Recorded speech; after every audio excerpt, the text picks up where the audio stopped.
Hi, I'm Karen, also known as the Preacherlady. Today's Geeks of Faith Devotion is Don't Hulk Out. A couple of days ago, the D365.org devotion was on Matthew 5:21 through 24, Jesus' teaching on anger. It occurred to me that our society really needs to hear this again. Listen to this passage from the Sermon on the Mount. You have heard that it was said to those of ancient times, "You shall not murder, and whoever murders shall be liable to judgment." But I say to you that if you are angry with a brother and sister, you will be liable to judgment.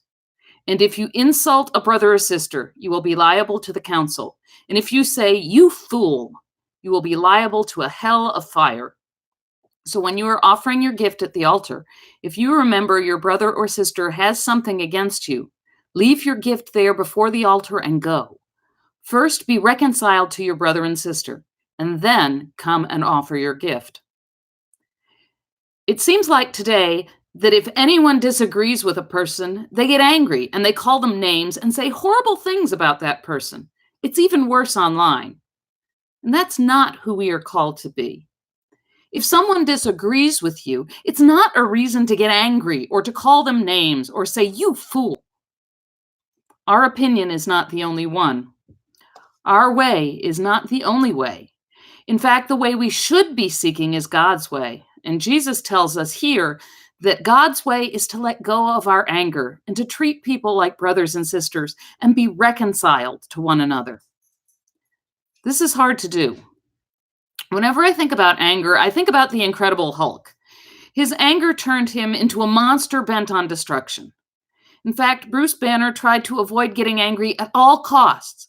He knew how damaging his anger was, not only to himself, not only to others, but to himself as well.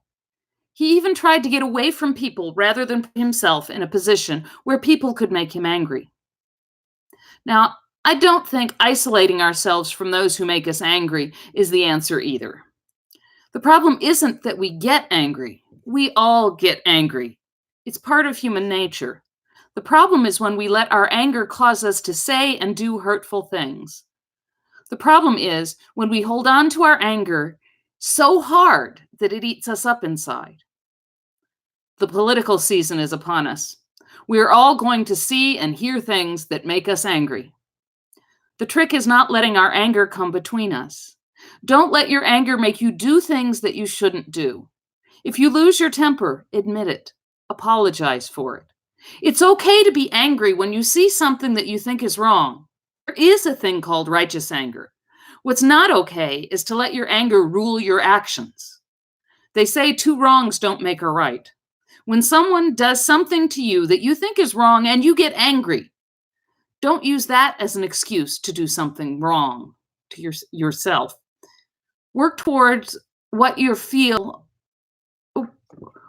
is right. Work towards what you feel is right without trying to hurt or tear down your brothers or sisters. It's a tall order.